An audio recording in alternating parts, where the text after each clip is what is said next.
gave up a TV job to start a podcast in your basement. If that doesn't scream midlife crisis, I don't know what does. It was Championship Sunday here in Indianapolis. What's the mindset then coming in as a defending champion? I want to win.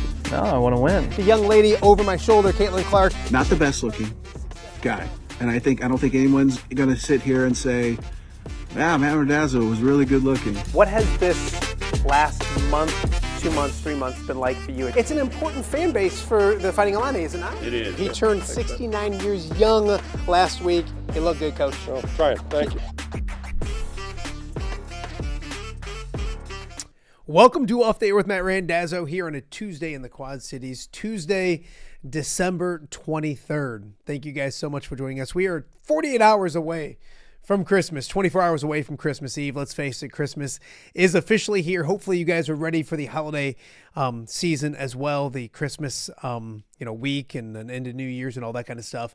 Thanks for joining us today. There was no show yesterday. We had a little 4-day weekend to get ready for Christmas. Only show of the week is right now. I'll be honest with you. This is the first time I've worked on December 23rd in probably 10, 15 years.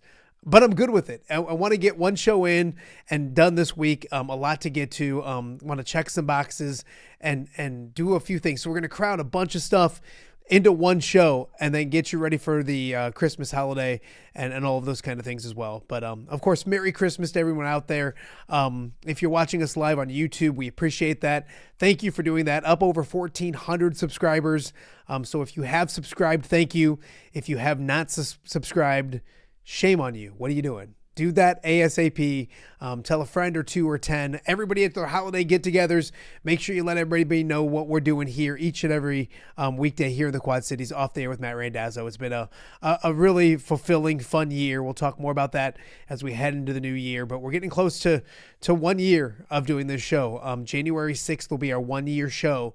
So we'll kind of talk about that as we get through the holidays. But who would have thought this thing would have lasted 6 months, more or less a year? And it has, and it's going very well. And it's because of you, the viewers, and of the sponsors and all those kind of things as well. So if you're watching on YouTube and you're out Christmas shopping, or you're just at home rapping and you hear us say something stupid, hop on the chat and argue with us. Give us your thoughts, your feedback, all of those kind of things as we work our way through the only show of the week. We're also live on X. X always very good to us. So if you're watching us on X, thank you for that. Same thing. Be interactive, chat with us, all those kind of things as well. You can check us out on all your podcasting platforms as well. So if you're tired of the Christmas music, I'm not yet, but I'm not yet.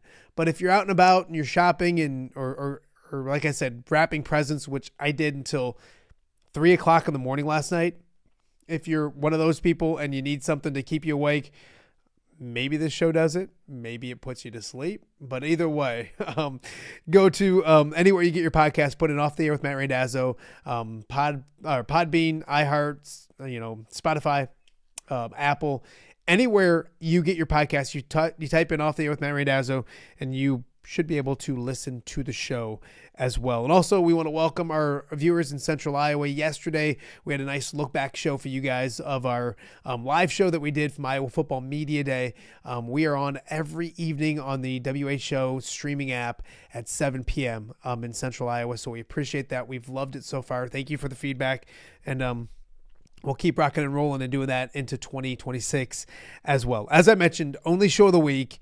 Tomorrow's Christmas Eve. Christmas on Saturday or on Friday or Thursday, Friday, taking the day off. We'll be back next week for a show. I don't know probably 2. We may actually do a show on New Year's Eve. The Iowa football game is at 11. I got to talk with Tom Kakert to see his planning and thoughts and stuff, but maybe New Year's Eve afternoon, we do a little post pod. We can kind of get caught up on Illinois playing on Monday or Tuesday, and then kind of wrap up Iowa. So anyways, a show or 2 next week. But like I said, it's the holiday season. I got a million kids, so we're going to focus on the holidays and all the Christmas stuff as well. But we do have a fun, really good show for you today to get to. I will say, too, if you missed any of last week's shows or any of the shows throughout the year, go check them out. There's been some fun, really, entertaining shows that we've gotten to do. And we've got ideas for 2026 as well that I'm really excited about. So we'll start talking about those and telling you guys about those as we continue through the new year as well. But on today's show, Tom Kakert and John Bohnenkamp together. The two of the best Iowa beat writers there is in the business will join us. There's a lot of good ones, and we're blessed to have, some would say, too many on the show. But we're going to go back and look at the best of Iowa football 2025. Best player, best moment, best game, worst moment, those kind of things with two guys that cover them all. And then also we'll talk a little recruiting news because Jax DeJean is officially a Hawkeye, committing yesterday. And also the Iowa offensive line, the best in the country. The Joe Moore Award going to the Iowa offensive line, which is really cool. So we'll talk all about that with Tom and John coming up in a matter of moments. So don't go anywhere. Also on today's show, we'll talk NFL. Everyone, I got several text messages or messages yesterday saying you didn't do a show on Monday because your Lions lost and the Bears are the greatest team ever. That's not what happened. I was watching basketball day yesterday for my son. But we will talk about the Bears and their improbable victory on Saturday, the disappointing season for my Lions, all of those kind of things, and more with John Marx. Marxy Monday moving to Tuesday. That's later here in hour number 1 as well. And then we go from one very popular sports writer, columnist, media mogul in John Marx, popular or, there's detractors as well, to another one, Marc Nesseler, coming up. And how about this? Both those guys, I grew up in their neighborhood. And I say that because it was their neighborhood and they were the cool guys that lived up the street next to each other.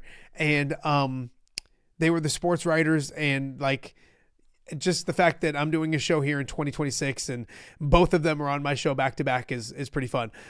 But Marc Nesseler, Ness Guess, an impressive week from a winner this week that we'll talk all about and what he did, and just a great week for this week's winner. And then we'll look ahead to some NFL games this week as well. So we got a lot to get to coming up on today's show. News and notes. Illinois fans are smiling from ear to ear. I tried to get line up a few Illini, I guess, didn't work out. But I'll talk plenty about it. The Illini winning last night 91-48 over a 10-2 Missouri team. That's a good basketball team. Illinois dominating that game. They win by, I'm doing math in my head here, 43 points. They win by 43 points. It's the largest margin of victory ever in the series by any team. Illinois was made 15 3-pointers, and their defense held Missouri to 28.6% shooting. And this is coming off last week. Ken Prince was on the show. You can go listen to it. I think it was on a Tuesday, something like that. And we talked about the fact that Illinois needed to get tougher on defense and be more physical. And that was the worry moving forward, was this Illinois basketball team, and could they defend enough to win the Big Ten, to do things in March, all those kind of things. They did last night in a big time way. So they win that game as well. They get a little break for the holidays, and then Big Ten play will get rocking and rolling soon again for them. But an impressive victory for Illinois, winning the bragging rights game. It's their third straight victory over Missouri. And like I mentioned, Missouri's a good basketball team. I thought it would be a competitive game, and Illinois dominated the first half. And then I thought, well, maybe it'll get a little closer. They're going to win, but it might get, and they continued to double down, and they were very impressive. 91-48 victory over Missouri. Couple last notes. John John Heacock, the Iowa State defensive coordinator, longtime defensive coordinator, retiring. So another big change when it comes to Cyclone football. Obviously, Matt Campbell now in Penn State. And over the weekend, we found out Rocco Becht is officially in the transfer portal. Where he will go, I'm assuming Penn State, but who knows? So more news and headlines from Ames with starting quarterback gone, head coach is already gone, defensive coordinator, longtime staple guy, he's leaving. So there'll be a lot of changes with Iowa State football coming up in the 2026 season. That's for sure. And then the Pro Bowl announced in the NFL today. Former Hawkeyes, 5 of them named to the Pro Bowl team right off the bat. George Kittle, Tristan Wirfs, Tyler Linderbaum, which I think is one of the best centers, if not the best center in football. Cooper DeJean, and then my guy Jack Campbell, who is by far one of the top 3 to 5 linebackers in the NFL. I listen to a lot of Detroit Lions sports radio podcasts and stuff, and it's been a bad time. But one thing that people constantly talk about is the fact that one of the bright spots of this year is Jack Campbell and how good he's gotten. He's going to be a Pro Bowl player, I believe, for years and years to come. I hope, especially being a Lions fan as well. So a lot to get to, like I said, on the show. We're going to start with some Iowa talk and kind of looking next week when we do a show. We'll look at the bowl game and all that kind of stuff. We've talked about it a little bit. I wanted to look back on the season and a whole bunch more. And so I figured I had to find some guys to talk Iowa football, and I found two pretty good ones. So joining us now to talk a little Hawkeyes are two of my Hawkeye experts here on Off the Air with Matt Randazzo, Tom Kakert, who's not even paying attention to me, and the one and only, my favorite, John Bohnenkamp. Boys, happy holidays. John, thank you for doing this. He's my favorite too. He is. Yeah. Are you ready for Christmas, John? Yes or no? Yeah. I mean, it's a different time, for me, because, a lot of family, we used to always do a lot of family stuff, and they don't come down, and so you kind of miss that. But yeah, I'm ready for the holidays. Ready for a couple of days of nothing, So looking forward to that. I'm to that point where the holidays just mean I don't have to run around after kids for a couple days and just catch my breath. Tom, you bragged last time you were on last week that you do all the things. Your wife called me mad because she watches my show every day, and she's like, "Why is Tom taking credit for everything for Christmas? You're getting yourself in trouble." That's okay. You're always true. Doesn't matter. You're always in trouble. Guys, I want to talk football season. So next week on the show, I'm going to focus more on the bowl games and stuff. But this is before the holidays, a good chance to kind of look back at the season before we look ahead to the bowl games and stuff. So we're not going to worry about the bowl game right now. I want to look back at the season in just a second. But news is always going on at the University of Iowa. So let's hit some of that news. The Joe Moore Award goes to the University of Iowa, best offensive line in the country.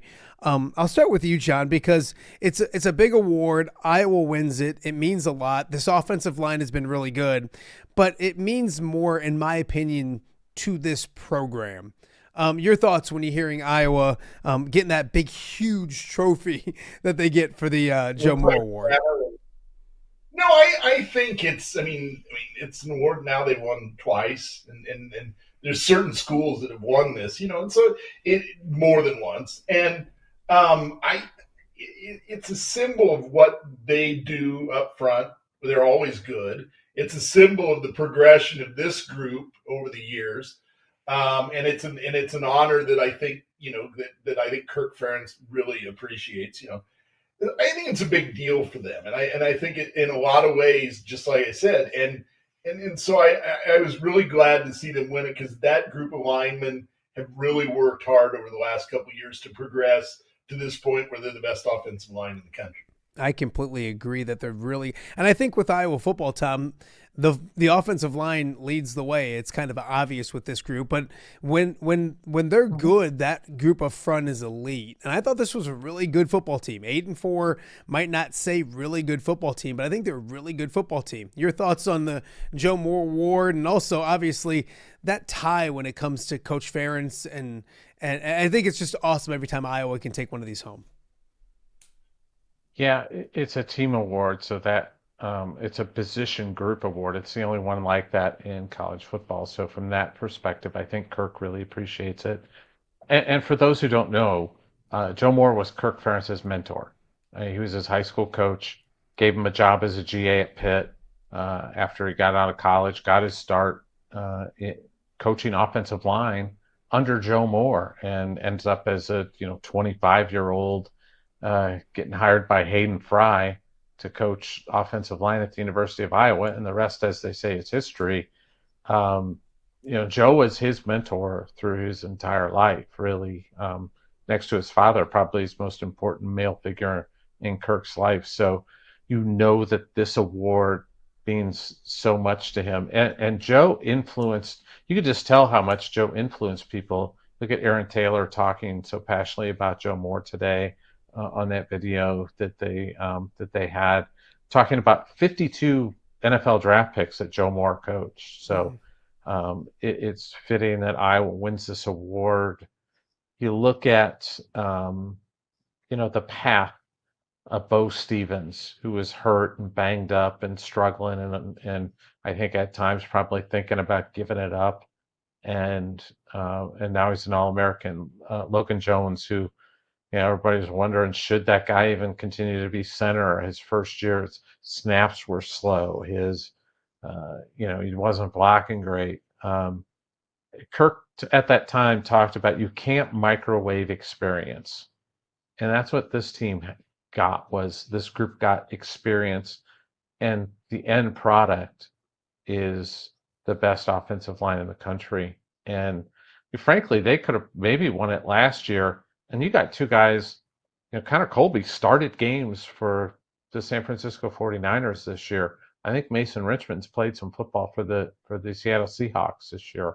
So they had those guys last year too. So it's really kind of this last 2 years, this group has really, really developed and come together. And I think it's funny, we watched Alabama play over the weekend and Caden Proctor play. And I think when he went back and forth or whatever it was and back again or whatever to Alabama, I think people thought that maybe it was going to hurt this offensive line. I think it's cool. Nothing against Caden Proctor, that Iowa's still got the best offensive line in the country, despite that situation and what happened there as well. Tommy, I want to stay with you for a second, because Jax DeJean is going to be a Hawkeye. Yeah. I don't think anybody was surprised about it, but it's great to get him in the class and that great foundation for what 2027 is going to be, because they have him. They already have Gavin Stecker from Bettendorf, and I believe one other kid already from 2027. Bingham, the linebacker. Oh. So a great start there. Cooper DeJean's little brother, is he good enough to become something besides Cooper DeJean's little brother, if that makes sense? And obviously he is, but for right now, the headline is Cooper DeJean's brother. He's a really good football player, isn't he?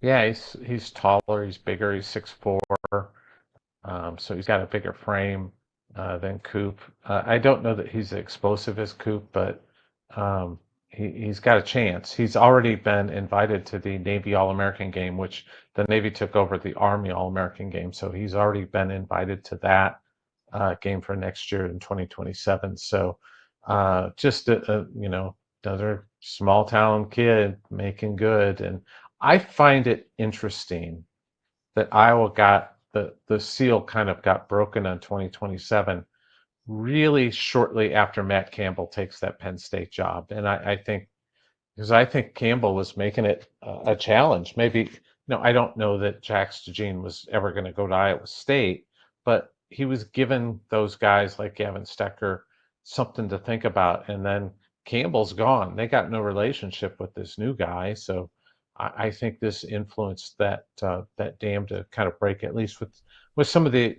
major in-state guys, to commit to the University of Iowa. John, your thoughts when Cooper's little brother commits to Iowa? It's a really, really good start to what's been a good start to a class. Yeah, and it's like Tom said, to get some of these guys now, is a big deal. But, it's funny, when he committed, I was like, well, that's kind of a no-brainer. I just kind of figured that's where he was going to be. But yeah, my one thing is, I hope he does blaze his own trail. That there isn't going to be. Well, he's going to be just like he's Cooper's little brother. He's going to do this. He's going to do that. He's going to be his own player. And it's like Tom said, he's still a really good football player. Everything I've seen of him is he's a really good football player. So I hope that everybody has certain expectations for him, but at the same time, let him be himself. And we'll see what happens. But I thought it was a no-brainer for him. And so when he committed, I thought, okay, that's cool, because you could kind of see, you can see that next class kind of developing now, and it's kind of neat to see. I do want, and this isn't Iowa based, but over the weekend, Rocco Becht goes into the portal. We had Jake Brendon last week, and he said he was 50-50. I don't want any inside information, but I want to bring it back to the state of Iowa when it comes to what you kind of talked about, Tom, because I think Iowa State, one, with the coach, but two, with the success, made recruiting more of a challenge, obviously, in the state of Iowa. I think the coaching change is one big thing, but if they go back a step, that's got to help Iowa in state recruiting, doesn't it, Tommy? Yeah, because I'm sure some of those folks were probably starting to wonder, well, how long's Kirk going to be doing this? That's probably one of the things that and Matt Campbell been at Iowa State for a long time, and his staff have been, a good portion of his staff was together with him. So that was starting to, I think, weigh on some of the recruits' minds. And now they say, well, Kirk's still where he's always been, and Matt Campbell's now in Happy Valley. And it's going to be interesting to see. I should note Rocco Becht did graduate from Iowa State this past weekend. So, he got his degree from Iowa State, and I suspect we'll see him in Happy Valley next year. That would be my guess, but I think that's a process that has to take place. No, I agree with that as well. Let's talk a little basketball real quick before we get into our best of awards, our little segment that we're going to do. You both, I believe, were in Des Moines. John, were you in Des Moines as well? Yes. Yes, sir. I know that wasn't it's not a very good Bucknell team. I understand that. Yeah. But what Iowa does on the defensive end is just, they're so connected. And in college basketball in general, to only give up the amount of points they gave up, and then it wasn't it wasn't that, wow, that was Bennett Sturtz being amazing. Like, you saw other guys continuing to develop. Your thoughts on what we saw? And I guess the headline, John, is they're a ranked basketball team now as we get out of 2025 and go to 2026. I didn't know if Iowa would be ranked in 2026, more or less in 2025. I mean, I'd hoped and I thought there was potential, but to see what they've done already this year, what'd you see on Saturday, and then maybe going into 2026, your thoughts? I mean, when you look at that game, they're down 10-2, and then that defense just took over. And I mean, they were getting hands on everything. And that is a sign of a very well-coached team. And it's also a sign of a very smart team that they pick up on that stuff. And you saw just kind of the way that defense just took over that game. And so this ranking today, and I mean, they've been in the coaches poll the last couple of weeks, but I think it's a sign of that people realize, hey, this is a pretty good basketball team. Now, there's going to be some games. I still believe this. There will be some games in the Big Ten where they take their lumps, and like you saw at Michigan State. But I think this is a team that is going to be in that middle pack and maybe can get up a little bit higher as they continue to grow. They're really playing well together, and you have a whole new roster, that sort of thing.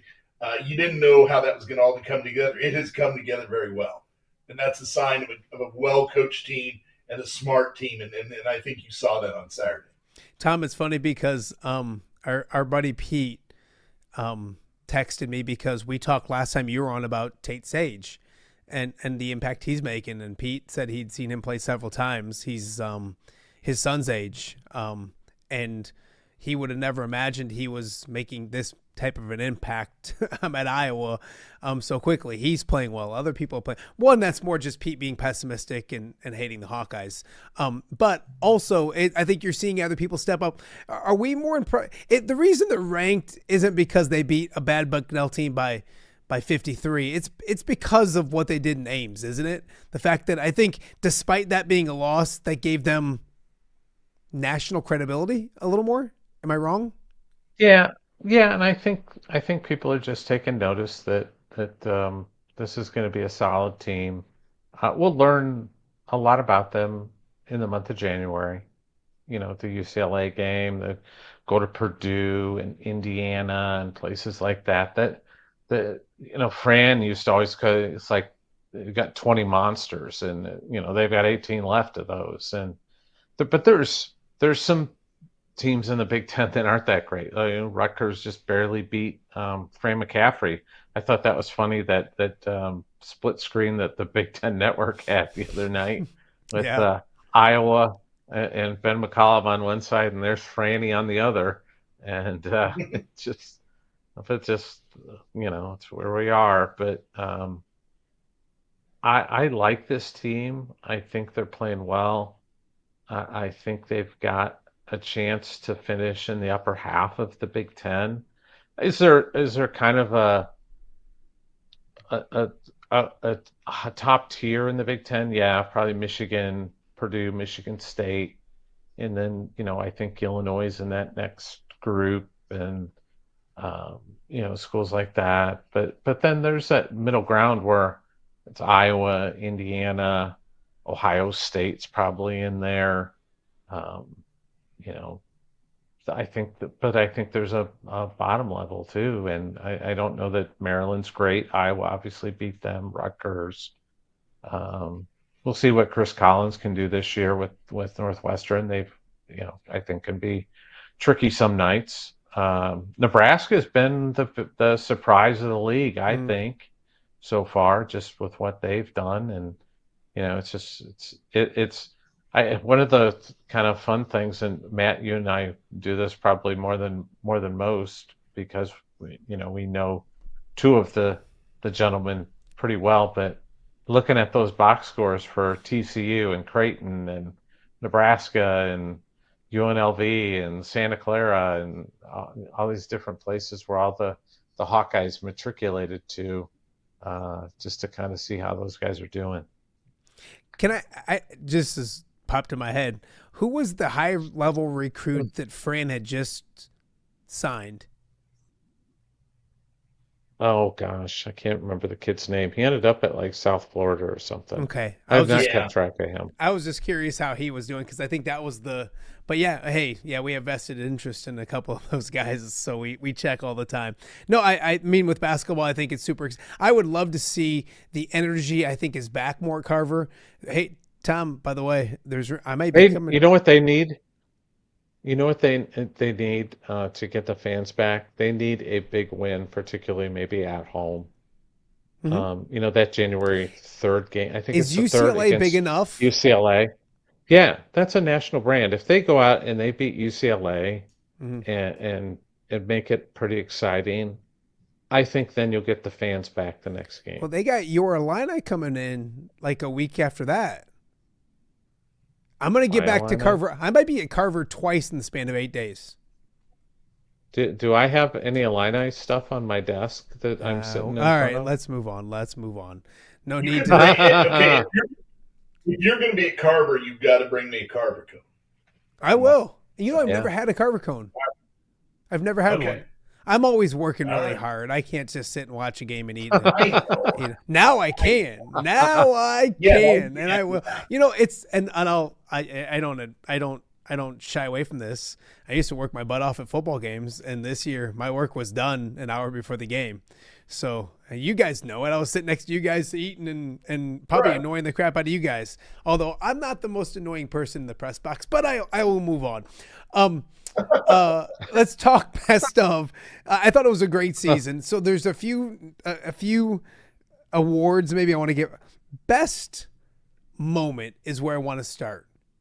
What was the best moment at Kinnick Stadium this year? And it was full of a lot of them, from the big games, the night games, Kirk becoming the Big Ten's best ever. There's a lot to choose from. I will start with Tom. Best moment of the 2025 season. Had the outcome been different, it would have been the Mark Gronowski touchdown against Oregon. Yeah, I still think it is. 93-yard drive. I'll give you mine in a second. How about just Caden Weegan, maybe the Michigan State one where he takes it back. I don't know. That's probably right up there. Okay. Just Weege doing his thing this year. We'll go Weege against Michigan State. John, best moment. the Gronowski run to seal the Penn State game.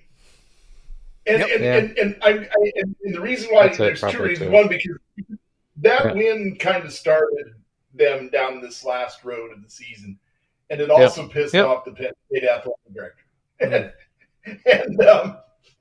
And you know, because you saw those comments that he made about the 90-year-old quarterback, or whatever. That to me was my favorite, because that I think kind of turned things around. No, for this that season.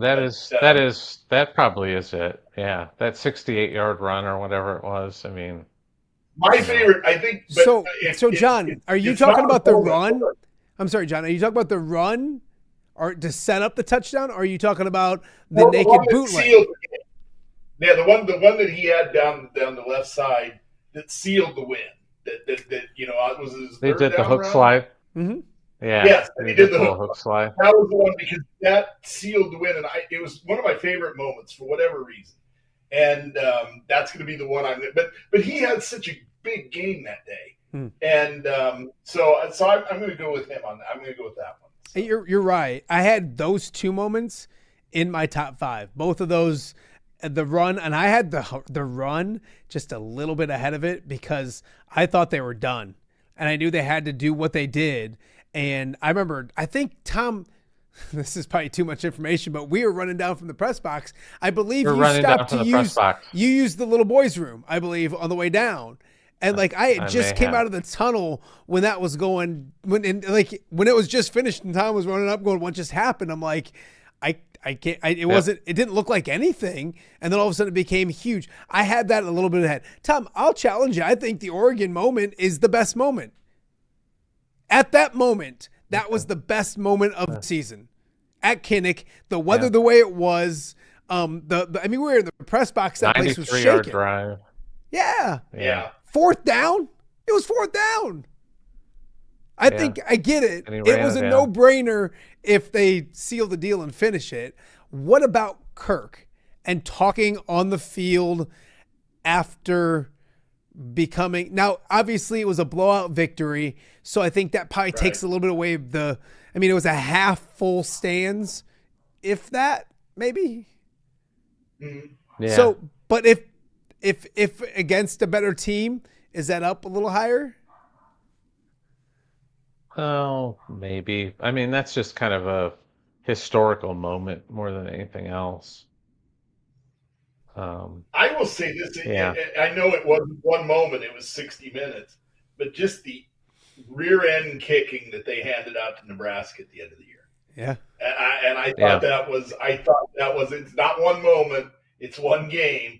But I thought that was, I mean, because remember how it started. They didn't, I think it was the first drive, and everybody kind of thought, oh, here we go. And then all of a sudden it just, became a disaster for the Huskers. And Iowa fans, I know, loved it. So if you had to do like a 60 minutes of moments, that's my favorite. Also, a hidden one, an honorable mention is Weege taking one back against Minnesota.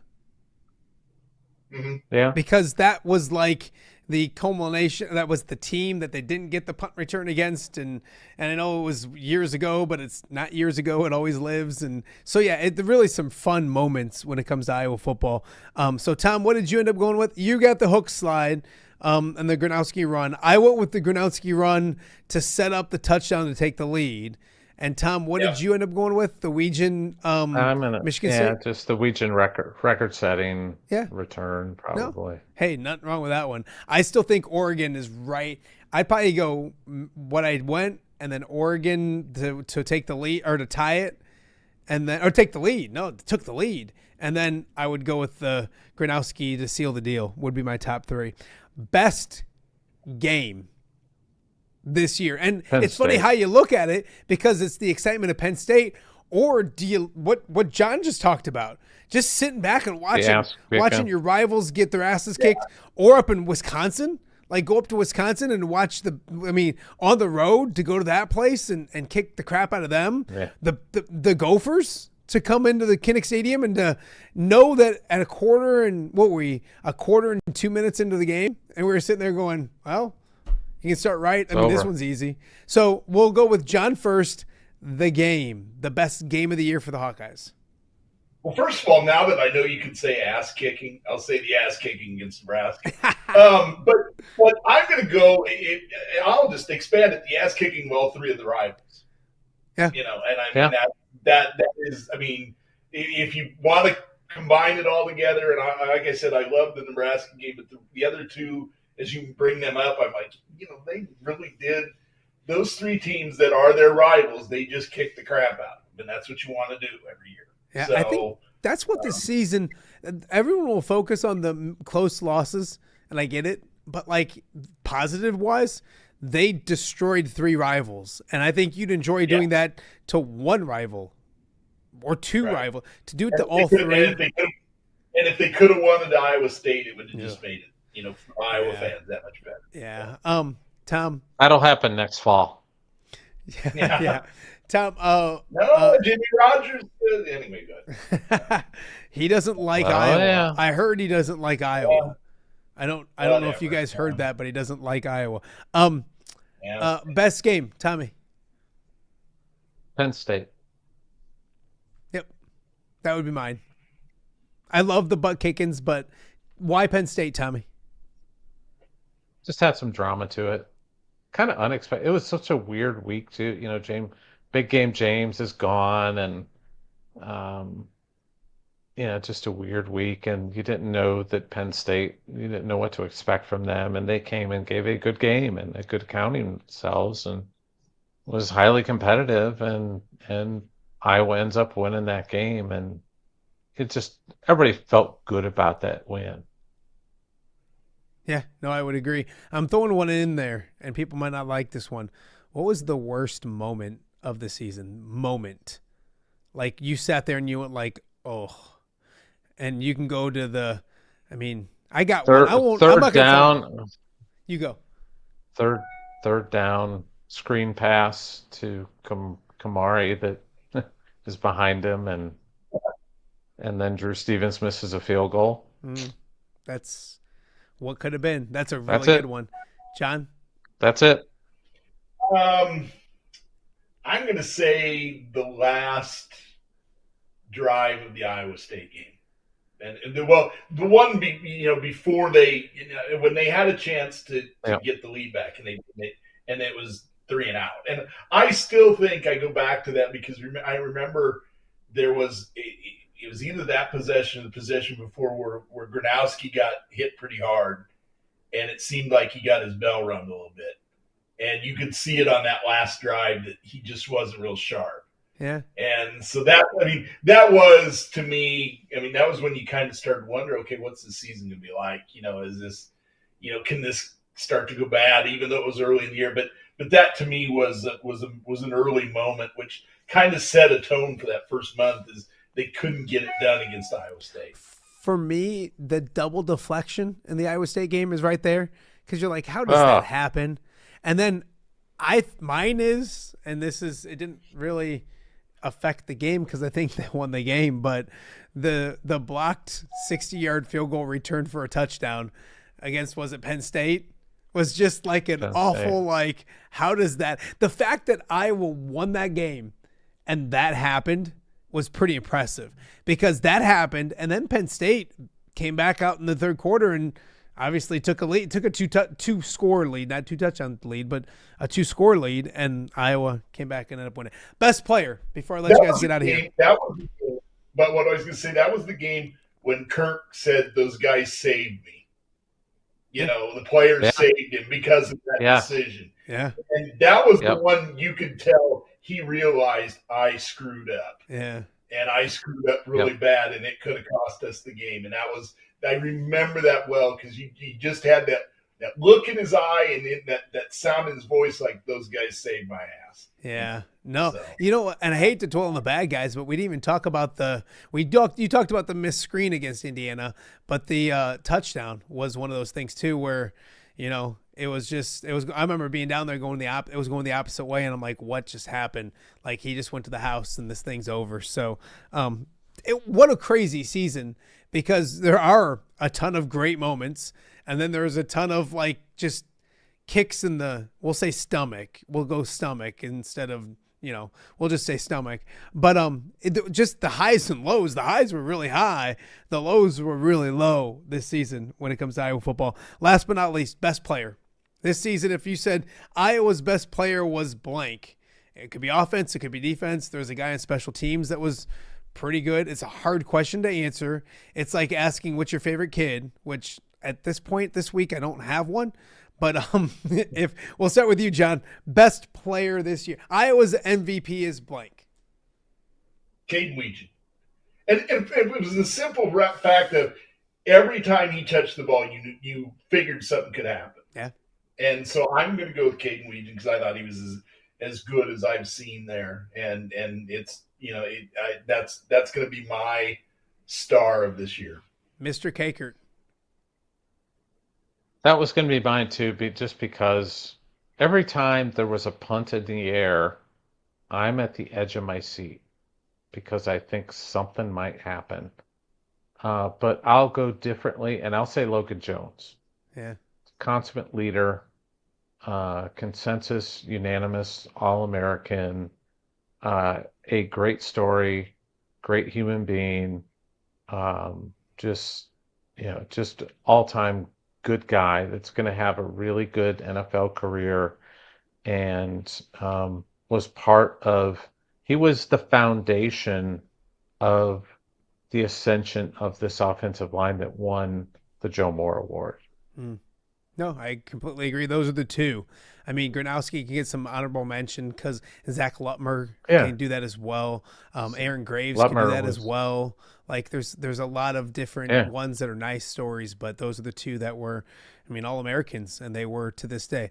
Biggest story for Iowa. We'll go with the rivals getting beaten, Kirk becoming the all-time winningest coach, or the new announcement and ascension of the new pregame host on the Hawkeye Radio Network. What? No, that last one is not even on my radar screen. Was there a pregame show? I can't remember. Tom, what? Jesus goes, what? All right, Kakert, you got 35 to 40 seconds. Tell me about your Bears. No, I you know what I was going to say? The big moment might be LeVar Woods moving on. Yeah. I think that's a big story. Why you gotta end it so negative? It's not a negative. It's I'm happy for LeVar because he's going to get a shot at, it's going to help him grow as a coach, and you got to do that. But it's just going to be different not seeing LeVar around because he's been with the program really since 2008. Yeah. And he's been kind of one of those foundational figures. John will attest to this, at those press conferences when we ask him questions. And all of us have known LeVar for a long time, and we have to introduce ourselves. And he always gets the biggest kick out of that. Just that exchange of, saying I won't share a whole lot. I sent him a text the other day after he announced the announcement was made, and he joked back like, "Oh, it's Tom Kakert from HawkeyeReport.com." He said, "I'm gonna miss that." It's just we laugh about those things. So, Anyway, No, I always want to come up with creative ways to introduce myself. Now, the next time, if I ever ask, I think it's a John Bohnenkamp, wise owl of the Iowa beat. Yeah, I think that's what it is. I got to mention the Dodgers in there too somewhere. So. Yes, guys, I hate other people being happy in sports. You got your Dodgers. Tom, was Saturday night the best moment in your Bears fandom since when? Since probably Devin Hester taking that kickoff back in the Super Bowl. Probably another lucky Bears team. It's probably they're all just run together. Another fortunate Bears team. Well, no, good teams make good fortune.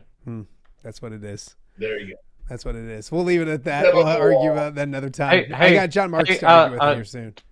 By the way, Dan Campbell now 11-20 without Ben Johnson. Do you know how dumb that? I'm glad you bring it up because that's the stupidest stat. Because 17 of those games were with a awful franchise coming off of a. I mean, it's so dumb. Somebody else tweeted that today, and I'm just. You know what? You just stay off social media at times like this. We'll get into the Bears here in a second. We're going to talk about that with Johnny. Hey, Johnny Marx in a second. Boys, happy holidays, especially John. Tommy, you too as well. We'll check you guys out after the holidays as well. Enjoy it and be well. And we'll talk to you guys again real soon. Sounds All good. right, thank you. Merry Christmas. All right, guys. That is Tom Kakert and John Bohnenkamp. I thought that was fun. It's been an amazing season of Iowa football. The highs, pretty awesome. The lows, yikes. So we got more to get to. As Tom alluded to, it was a bad weekend for football in the Randazzo household. A great weekend for the Bears because the greatest team in the world. So we'll talk more about that and some other things in the world of sports. We didn't do our Marxy Monday yesterday because we didn't have a show, so it's just one show this week. We'll talk with John Marx here and talk about the Bears and much more. You're watching OTA on a Tuesday. We'll be right back. All right, be honest. Are you craving Hungry Hobo again? You know, that fresh sliced meat piled high on those amazing sandwiches, hot off the grill chicken and steak, with all those delicious toppings, the biggest and best selection of baked potatoes, or simply some waffle fries dipped in cheese. Well, now that Quad City favorite is even easier to get. Download the Hungry Hobo app today. Order ahead, skip the line, and earn rewards all at the same time. There's Double Points Monday and exclusive specials as well. With 12 locations in the Quad City area, it's Hungry Hobo, now even easier to find, but still hard to resist. Rafferty Funeral Home, dedicated to serving families in the Quad Cities since 2007. Hi, welcome. Here, come on in. An experienced staff plans each service to reflect the unique life and legacy of your loved one. Rafferty Funeral Home is proud to serve our community with dignity, respect, and compassion, helping you to celebrate your traditions and lasting memories no matter your faith, culture, or budget. Rafferty Funeral Home in Moline. Call today to discuss prearrangements.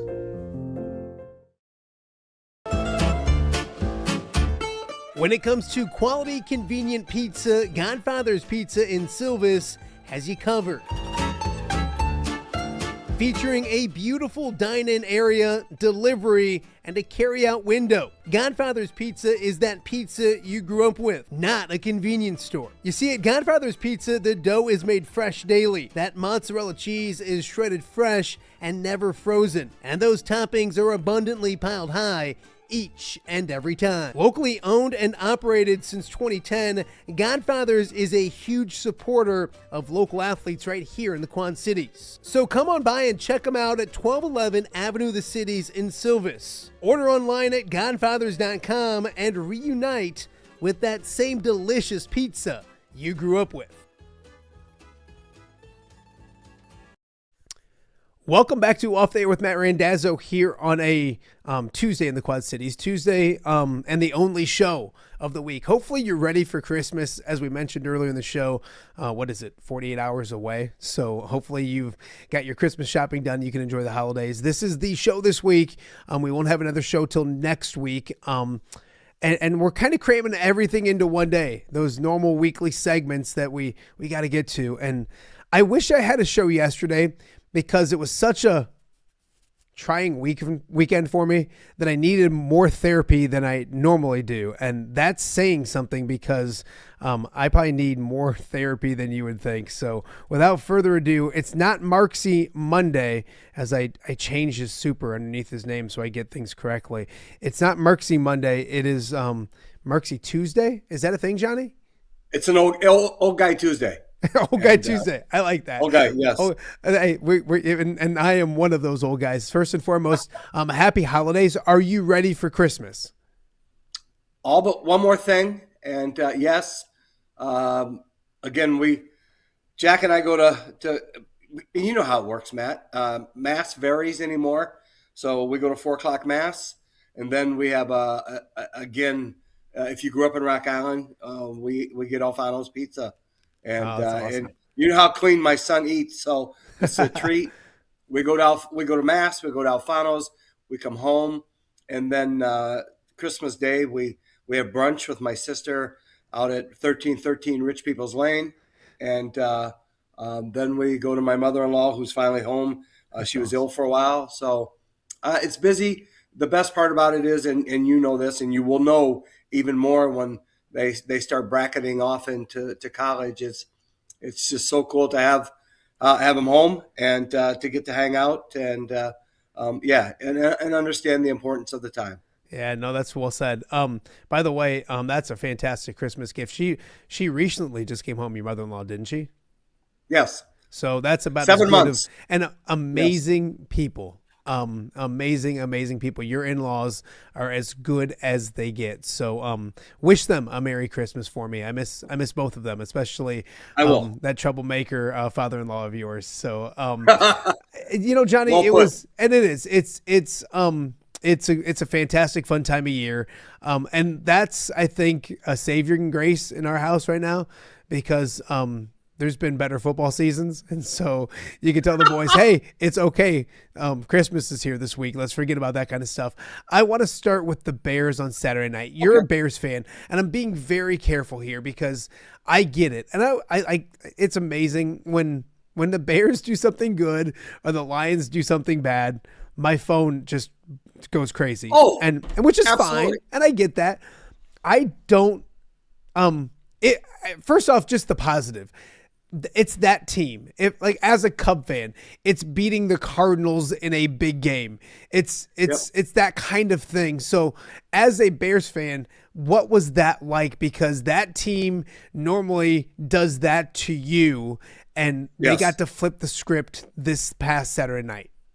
Okay, you know my son, and he's a fanatic, but he's the guy that will walk out in a stadium to play in front of 90,000, find 4 or 5 dudes that are dressed up in the stands, face painted, a whole shooting match, and ask them, dude, can't you find a better way to spend your Saturday? And that's him. Yeah. But here's a Bears fan who in the fourth quarter was up dancing, prancing, high-fiving. He looked like he belonged in the Randazzo basement with the Lions. He was, losing his mind. Yeah. First of all, he took to task your genius, buddy, your favorite coach who decided to get too fancy at the goal line in the first quarter. Oh, yeah. Stupid. Yeah. Flat out stupid. Yeah. NFL coach, he knows more football than I'll ever even think about knowing. Stupid. And then they didn't score, and then they went back to they only had 2 possessions in the first half. So there was frustration, there was elation, and it was total opposite. My son fanboyed out. Yes. We had a good time. It made for easy to sleep, and he was pretty frustrated. If you notice that meter, Maddie, there's been some downloads that I've seen on the internet, that Bears possibility of winning meter. It went from 0.2% to boom, and then the Cairo after the extra point, then it gradually went up with the onside kick. Hey, 8%? How do you get an onside kick in the NFL? So it still scares me that they don't do things better in the first half. But it was fun to win. Fun to watch. And that's the main thing. So, like, and some Bears fans probably on a Saturday night after a win like that, it's probably not great to I don't want to say argue with, because I wasn't trying to argue with anybody, but Saturday night, you're probably a little lubricated, if you will. And so, like, there's a lot of very excited Bears fans, and you should be. And I get it. I get the situation. I get all those kind of things. But then it would go like a step further. So I had Bears fans, I'm not kidding you, I had several Bears fans tell me that it was to the Bears' disadvantage to have Jordan Love go out, because they had to readjust to a new quarterback. And that quarterback was, and I have it, Lamar-esque type quarterback who could run the football. The biggest break they got was the fact that Jordan, I'll tell you afterwards, I don't want to call him out on air, but Jordan Love is a very good quarterback. I don't think he's elite. I think there's times that he doesn't look very good, but he's a very good quarterback. The Packers scored 16 points. if he stays in the game, the Packers are probably going to score more than 16 points in that game. Give Malik Willis credit. He played well, all of those kind of things. But that's a huge game changer. And then the fact that Micah Parsons was in the game is huge. Like, they were fortunate. I don't want to say lucky. They were fortunate to get the things they got. And then I'll say this, for 56 minutes, once again, the Bears offense wasn't good. And I think Caleb is great off script. If you have to make him not make reads or decisions and just play unscripted, if that makes any sense, like I think he does well. And in the NFL, 4 minutes down 2 scores, that happens every single week. The Lions did it the next day. Most teams will be able to go down the field and score. The Bears didn't look good on Saturday. They didn't look good. Once again, they found a way to win and enjoy the heck out of it. But it's okay to say we were fortunate and we got a victory. I'm mind boggled. I honestly had people saying to me that they planned for Jordan Love. And now they had to get ready for a running quarterback. It was a huge advantage for the Packers not to have their starting quarterback in the game. Right? I mean, and I know you call him very, very good. I think he's a little bit better than very, very good. And you're right, Matt. And in my opinion, they would have scored 30 points. Again, you know me. I am not sold on Caleb Williams. Is that his big time in NFL elite? Hell of a throw. Oh my goodness! Yeah, it's an over the shoulder post route. Nice route. And again, that's what they get paid. That's why they are at that level. You have to make that throw to play at that level. Do you just, like, with him in general, do you just tell him he's down 14-0 in the first quarter?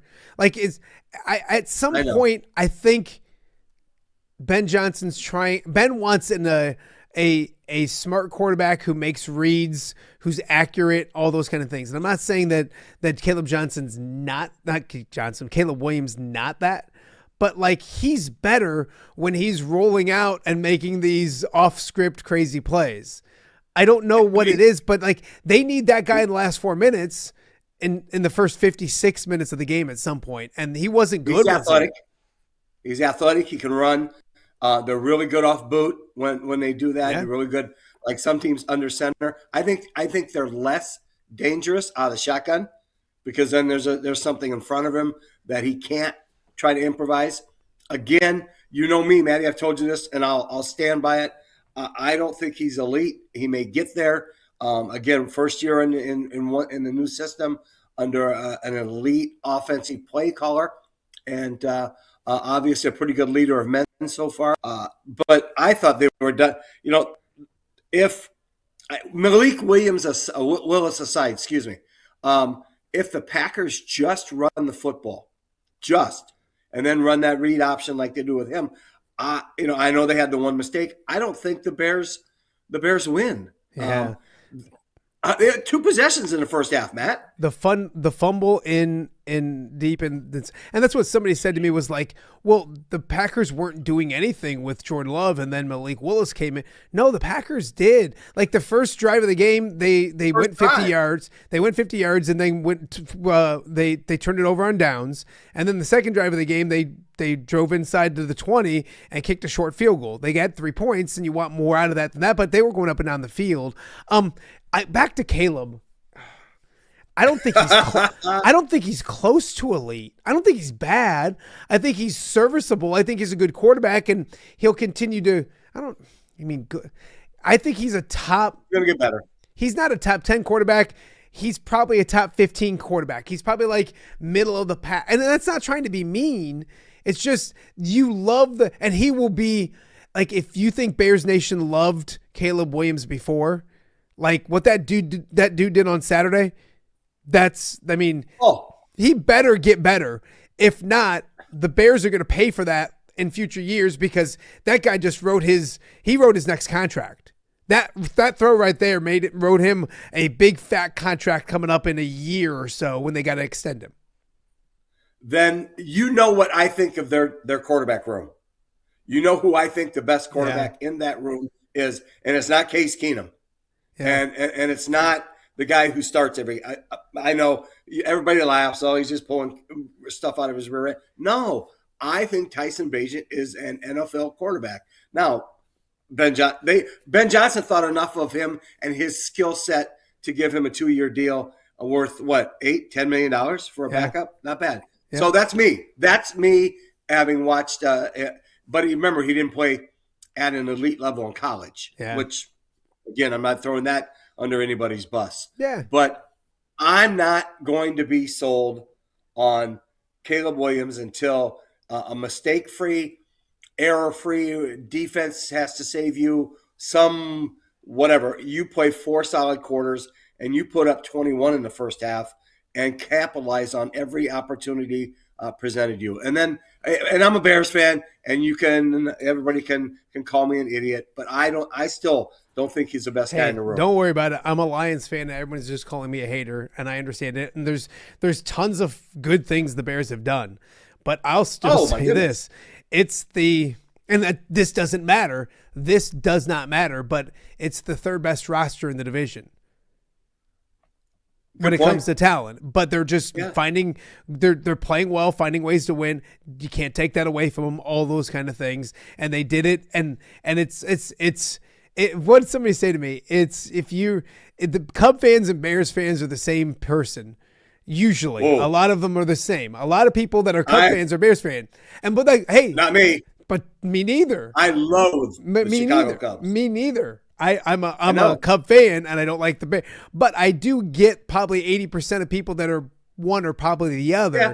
And I do remember 2016, and I'm not saying the Bears are going to win the Super Bowl, but Cub fans were probably pretty obnoxious, me included. You could probably attest to. And so I get fandom. You have every right to be excited. Jackson should be doing dances and all those kind of things. And I didn't want to they were fortunate on Saturday. I don't want to say they were lucky, but I feel like they were fortunate and they've been fortunate several times this year. They win games, and that's all that matters. And I get those kind of things. Flip that. I had the same. Here's what else. We'll bring the Lions in the conversation. They didn't deserve to win that game because of the way their run defense played, and they just didn't play very well. And I thought the Steelers did a fantastic job. They kept the ball in the third quarter the whole time. But Johnny, I don't understand the NFL.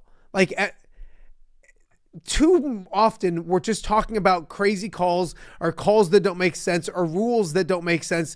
I get the rule is you can't extend the game on an offensive penalty. So with that being said, then it was a touchdown. That's what they called. We can argue about that and all those kind of things. They called it a touchdown. It wasn't even a good pick play, Matt. Well, no, the pick play was awful. The pick play that was a touchdown too. That was a touchdown. Yeah, that wasn't even a penalty. Yeah, he got pushed into. That's not the one. I'm talking about the crazy ending play. You don't even have to. How many times in a season does a team normally get an offensive pass interference? Maybe twice. I know what you mean. It happened 2 times on 4 plays of the Detroit Lions. What do we do? Have you ever watched an NBA game? What happens in the last 10 seconds of an NBA game, Matt? If a guy takes the ball to the cup, either he has to draw an autopsy has to be performed for a foul before a foul is called. Correct? Yeah, that's the way the game's played. You do not, I'm not, and I love Coach Burkhead, and I know you watched it with him. Yeah, and he's a Steelers fan, and I'm not. Your Lions are horrible on jet sweep. Your overpaid Aiden Hutchinson is not good right now. Careful, overpaid, way overpaid. He was really good. How was he bad? Average. He had 2 sacks. Average. He had 2 sacks. Both your defensive ends are average. Oh, one of them's bad. Hutch is really average. Hutch is a top 5 defensive end in football. Let me get back to my average. Oh no! Back to my point. All right, all right. That's just like you saying Luther Burden's not an athlete. Let me go back to my point. Luther Burden, elite athlete, I might add. Go back to the fact that my point. Who makes an offensive pass interference call in the last play of the football game? Who? No, I don't. Don Umland. And I'm not saying because it's you and me and we're family and it's the Lions. That's nuts. I get it, and I don't want to be the Lions. I hate being that. Flag. I don't want to be that fan. You know what I mean? I don't want to be that fan that complains about, because they gave up 2 45-yard rushing touchdowns. They didn't stop the run. It's now, yes, you can say their safeties are really good and they're not there, but that's football. Everybody's hurt too. So I'm trying not to be that like cranky Lions fan, but to have it happen twice, I was worried, and Jerry was there. I thought they scored too early.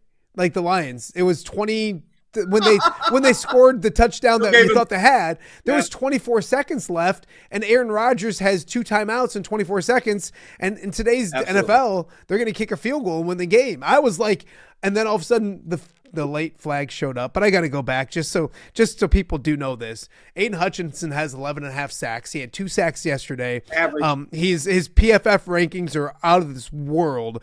They're ridiculously good. Andy's coming off a shattered leg. He had 8.5 sacks last year in 6 games before he got. Their other defensive end is bad. Their tackles are getting older. There's issues. But Aiden Hutchinson is elite. He's Joey. No, he's a Bosa brother because he's always that wide 9 technique and upfield. And I will say this. It's all about him. I will say this. There are times that it annoys the crap out of me that like he's out too far. But with that being said, you're okay. Another easy. It's all about me. Another easy Max layup. Crosby Hold on. on steroids. Here's another. I'll take the layup. Hutchinson is very good. He's not average, and Luther Burden is average and not very good. So I'll take both of those. I'll take. I will say this. Hey, Jack. One thing I hope we can agree on. Jack Campbell is elite as a linebacker in the Absolutely. NFL. Oh my gosh, does he just play his ass off every single game? It's crazy. So with all that being said, the Lions are. I mean, it's just the NFL's getting frustrating. The 2-point conversion on Thursday night that they review after they blew the whistle and they made that like. There's too many weird rules in football. And how weird is it that you play 60 minutes of a football game and everybody's just standing around waiting for 4 guys that are circled up to tell you who won the football game and what reason it happened. It was just, here's what I thought should happen. It should have been an offensive pass interference, which is debatable too. It was very, like, how do you call that? Like Jalen Ramsey just, like, little Amon-Ra St. Brown made him go do that. Like, he is the strongest man in the world. If he made Jalen Ramsey go flying like that, that's crazy. How that call, Matt. But even if it is a call, then it's a touchdown. But there's an offensive pass interference on Lions. We'll replay 4th down. It's 4th and goal from the 18. The Lions probably don't win. Like, they'd have to convert 4th and goal from the 18, and everybody's going to be in the end zone. But don't finish the game by just saying the rule says this and you can't interpret it any other way, shape, or. And also explain this to me. If New York can call and say, hey, a guy punched somebody, he needs to be ejected. Why can't New York call and say, hey, DK Metcalf just punched a fan over on the sidelines. Right. We should eject him from the game. Like, it was wild to see that guy could punch and I get it. The referees aren't supposed to be watching, but the Lions constantly have New York calling and making rulings from New York. How in the world does New York don't call on that? So anyways, I think football's stupid. I think they should disband the league. No, but anyways, it was a rough. But hey, you know what? In the big picture real quick, and then we'll talk a little bit, a few other things, because which I knew I need this. I need to get it out. I will. Hey, the Niners looked pretty good last night. Yes or no? Yep. So yes. I think the Lions and the Eagles are still good. I think the Lions, and people will think I'm crazy, are that type of franchise where. What was last year? San Francisco had a bad year, and they wanted to fire Kyle Shanahan, and they throw everybody out. Detroit sports radio right now is Brad Holmes is an idiot, Dan Campbell's a meathead again, all serious? Those kind of things. Oh yes, get lives, people. Elite. Exactly. So that's what I think. They're elite, and maybe I'm wrong. Aiden Hutchins is average. Maybe I'm wrong, but I think it's unfortunate. I mean, things didn't go their way. That's the NFL. They didn't play well. They've had injuries, all this kind of stuff. But I think big picture, I think Dan Orlovsky said it best. The first 3-year part of this rebuild is probably done, but it's the whole thing's not done. How do they evolve? How do they? And Bears fans, listen to me. The Lions aren't winning, aren't making the playoffs. It has nothing to do with Ben Johnson. The offense is still the number one scoring offense in football. They still score tons of points. The biggest reason they're not in the postseason is because they built in the trenches, which is exactly what Ben Johnson did in Chicago. First thing he did was go build the trenches.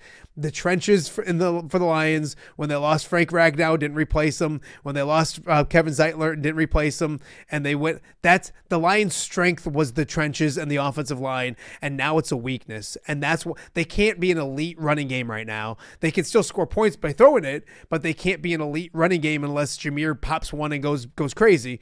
The Bears have that. They now have a strong offensive line. That's where the Lions, the biggest difference in the Lions from last year's 15-2 and this year's 8-7 is the offensive line. Would I love Ben Johnson to come back?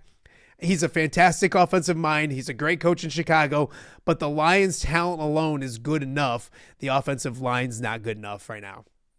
How many tackles does Aiden Hutchinson have? I can go look. You want me to look? Okay. Yeah, I do. He has 28 solo tackles. You just mentioned offensive line. They're not good. Their front four's not good. No. So here's and I can get into it, but people don't like Bears fans probably don't want to listen. But Aiden, I just want to let you know they paid Lee McNeil a crap ton of money last year. Yep. He was playing great, and then he tore his ACL. He came back midway this season. I don't think he's back yet. You know what that's like. ACLs, especially for big guys, they can go back out there, but they're not there yet. Usually it's the following year they're better. DJ Reader's inside. He's old, and they've never had the other defensive end opposite of the great Aiden Hutchinson, top 3, average. Probably top 3 defensive end in football. Here's the list of Watt, Watt and Parsons. Watt and Parsons. That's about it. I'm gonna send you just highlight reels of Aiden Hutchinson for Christmas. That's why I'm getting you a Hutch jersey for Christmas. Take 2 steps in and stop the run game. Did you see? Take that technique down to a 7 and be the defensive end you're supposed to be. Did you see the Rams Joey game Bosa. where did you see the Rams game where he picked off the pass and I think there's some stat that he's the first defensive end in like 30 years to have like 5 interceptions, 5 this, 5. Joey Bosa's good. Average. You're comparing him to a Bosa. Bosa's are good. Average. Bosa, he goes to the Bears and he's instantly the best defensive player on their team, and it's not even close. Bosa? No, if Hutchinson was on the Bears, he's the best defensive player they have. They don't need him. They have ends to stay home. Oh my gosh, Johnny. Oh, okay. Let's move on. Well, let's do. I want to do a little basketball, and then we're gonna get out of here because I'm running late. Well, no, it's funny. I'm doing 5 shows in one show today. I feel like I'm trying to get as many things into the Illini yesterday. With an impressive 91-48 victory or something like that. They hammer Missouri, who is 10-2, not very well tested, but 10-2 coming in, and it's the bragging rights game, all those kind of things. The Illini have been all up and down. They lost to Nebraska. They beat Texas Tech. What is Illinois basketball going into into this year? Are they a Final Four Elite 8 team, or are they just not tough enough defensively that they're going to be more than a Sweet 16 or maybe first round out, all that kind of stuff? I think Kedrick will be able to help you even better, but a little bit selfish. I got to get mine. It happens when you bring in European professional players and pay them over $1 million to come play. And I know what they're getting. I know somebody within the program. So again, they're not the physicality that the Big Ten, and you know this, Maddie, demands every day. Sometimes it's not there. Can you get away with being a finesse basketball team in the Big Ten? Sure, but can you get through those hardship days in January and February and survive? not everybody. They're elite shooters, elite perimeter players, guys that don't like to. You have the European guys that like to stand out and knock down jump shots from the wing and not demand the ball in the post and take that drop step and shoot that 8 to 12 footer. I think that's one of the things that Illinois lacks. Phenomenal athletes on those given nights. And I think against Missouri, it was one of those given nights when they shoot it and run the floor. Phenomenal. And now could that get them on a run, Maddie, in the tournament and see them as an Elite Eight team? Absolutely. Do I think someone's going to get them on a Thursday night or a Saturday afternoon or maybe a Sunday afternoon after they win that opening round game? I think so. Yeah, I don't know toughness-wise, and you mentioned Ked. Ked was on the show last week, and I said, if you could get something for Christmas for the Illini, like if you had a wish list for Christmas, and he gave a great answer. He said toughness. They just need to be tougher, but that comes with maybe the European player a little bit. I don't know if they can win the. I don't know if they can win the Big Ten just because of the lack of toughness. Like I think they're going to get. And they're going to win a ton of games, and they're going to be. But I don't think that matters. They might not win the Big Ten, but I do think they're the type of team, Johnny, where if they get hot in March Madness, like you're now out of the Big Ten. You know what I mean? That Big Ten is a grind, and they're going to beat you up, and then all of a sudden you get to the NCAA tournament, and you're like, oh, this is a little easier because so I can see them depending on draw and all those kind of things, doing something. I mean, they're not a Final Four team, I don't think. I think maybe ceiling's Elite Eight. I think they're good basketball team, but I think toughness wise limits them in the Big Ten when it comes to the Purdue's, to the Michigan States, to the Michigans, those kind of things. I'm intrigued with those. And how about this, Johnny? Iowa's ranked 25th now, and I'm not just being a Hawkeye fan here, but they play on January 11th up in Carver, and I think for the first time in a while, that's a really being at that building, not being down there. They haven't played in Carver in a while because of the weird new Big Ten. I think that game's going to be really cool for the Quad Cities because I think it's two programs. Obviously, Illinois is doing what they're doing, and they've done it for a long time under Brad Underwood. And I think that the Hawkeyes are really excited about what Ben McCullum's done. Defensively, I know Bucknell's bad, but defensively, they really impressed the heck out of me. That's the point you just made a moment ago that Kedrick said that what he wanted for Christmas with Illinois is the one thing that Iowa basketball now has. It has that toughness to it, taking nothing away from anything in the past. But now you have a squad that, as you pointed out just a second ago, will defend. Yeah. Will always defend. And Coach McCaffrey, God bless him, he would find elite guys that can run up and down the floor. Shoot the basketball, and never really got into it because that was his system. Defended enough to keep ball games in the late 60s or the early 70s where you can win a basketball game. And the two programs you mentioned just a minute ago, Purdue's will be up and down, but you mentioned toughness, Matt Painter, and then Tom Izzo. That is a signature of his program, gritty, tough, exceptional, and he's a phenomenal coach. That's what Illinois needs right now. But that ball, that game that you and I just talked about in January, plus we're getting toward January 1 in another week. That's just around the corner, and you'll see where both clubs stand. And it's nice that it'll be in Iowa City and easy for people to get to. But that will be the measuring stick for both clubs. And you know this, and you've spent time around the program. Coach McCollum is just as detail-oriented and brilliant and as anybody else in the league. He just did it in a different place for a while. Yeah. No, it's been really fun and interesting to watch. Last one before I let you go, and maybe a quicker one. 2025 is coming to an end. I don't know what my shows look like next week. So 2025 in the Quad Cities, what's the I don't want to say, I mean, it's tough to say one, but what was the biggest sports story here in the Quad Cities in 2025? Well, our world has, on the sports side, has always evolved around the prep side. And the volleyball teams in the state championships, locally, everybody being good. Matthew Bailey's going to be an NFL player. That's the one that stands out to me. The resurgence of Illinois football is a really, my goodness, great question. The John Deere Classic is always is great. we have everything. Yeah, John Deere Classic is always something that stands out to That's me. my and, favorite. And the fact that they extended out and like we now have the concerts are killing it and all those kind of things. And Brian Campbell's an Illini guy that won, not the hugest name, But it's like always a been really there. cool story. And I think that's always one of my top three.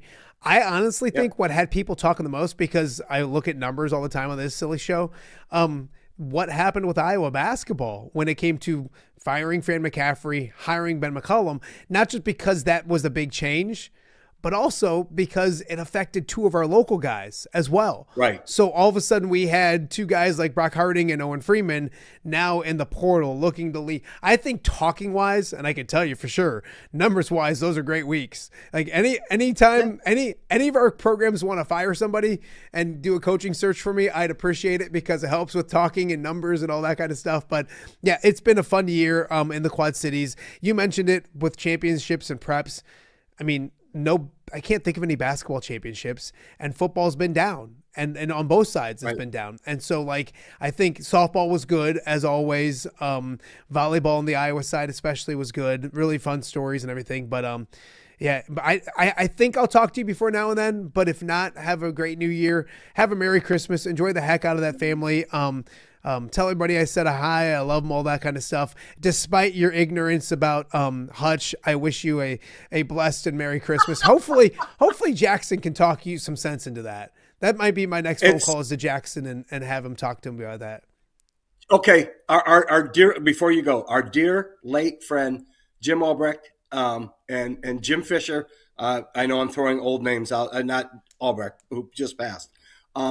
When I learned, and our good friend Dan Burridge, when I began my career on the radio side to go with the newspaper side, I had a show on KJOC and then substituted for Albrecht on WOC. If you take 1 point, my job is to take the other. I love it. Just remember that. No, I love it. Hey, not only on radio, and they'll that's be better than average Sunday. I grew up listening to Burball too, and but I lived it. I lived going into the newsroom, and it could be 7 o'clock at night, and it'd be nighttime outside, and I'd be like, "Oh, it's a cold night," and Dan would be like, "It's daytime." I'm like, well, the hell it is. It's night. And I think I lose the argument. I could be like, he's the only guy I knew that it could be like, well, the sun's out, Dan. It's daytime. He'd be like, no, it's nighttime. And let me explain why. And I'd still lose the damn argument. So I totally get it. Hey, have a great holiday. I appreciate you. And we'll catch up again soon. Thanks, pal.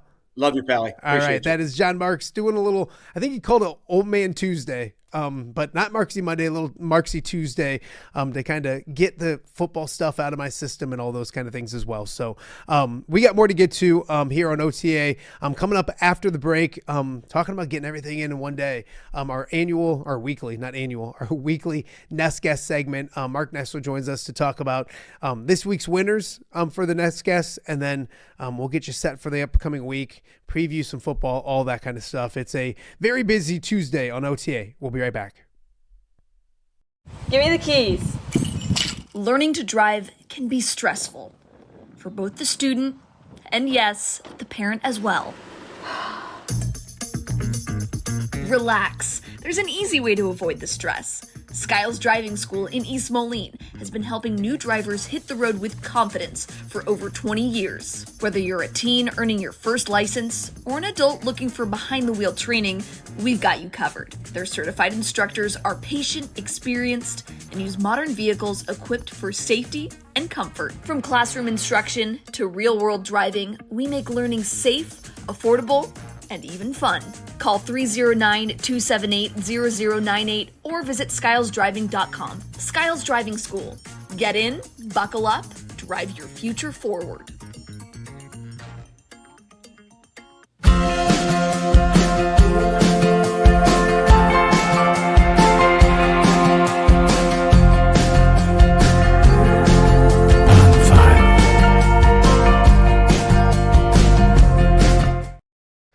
Welcome back to Off the Air with Matt Randazzo here on a Tuesday in the Quad Cities. It's the only show of the week here during a Christmas week on Off the Air. So we have to make sure we get all our important things in, kind of check the boxes before Christmas. And one of those huge boxes is our normal Wednesday tradition, which we moved up to Tuesday.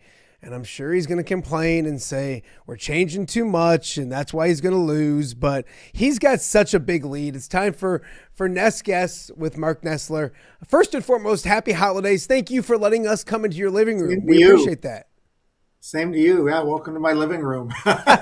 Well, here's the thing. Normally, I don't have, and you're right. You're 100% right. I don't have my Hungry Hobo cup. Yep. Or, with my Diet Pepsi. I don't have Carson there. Yeah. Giving me a 6-7 pep talk. But I do have some props. Like, check this out.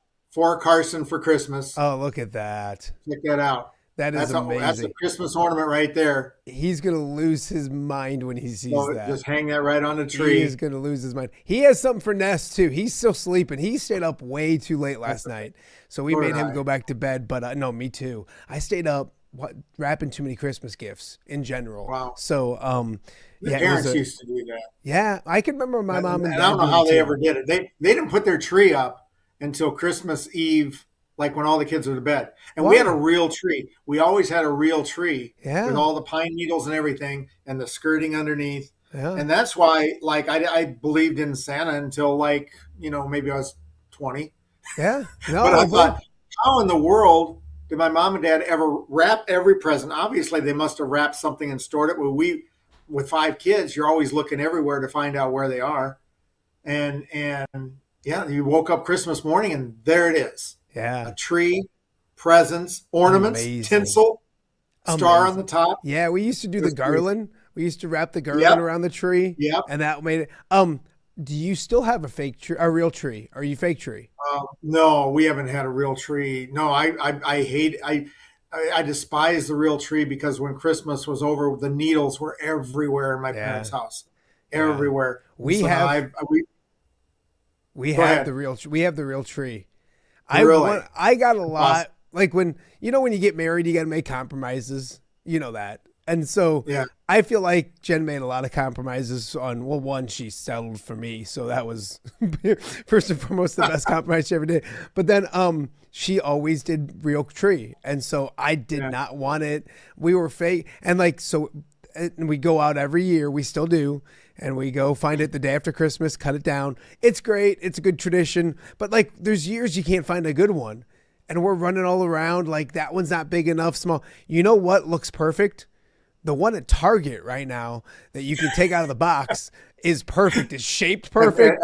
It doesn't make a mess. You don't have to water all that kind of stuff. Year. But no, so it's become our tradition as well. But yeah, you're right. And the thing is, Christmas is over because you look at the Christmas tree after Christmas and it's dying. So like, get rid of it. You know what I mean? Like fake ones you can keep up a little while. So no, so we didn't get the chance to do at Hungry Hobo. The only show we're doing this week is today, and just because of when things open and all that kind of stuff. So, but as always, we thank our fantastic sponsor, Hungry Hobo, not just for Off the Air with Matt Randazzo, but just the fact that they're also the exclusive sponsor for Ness Guess.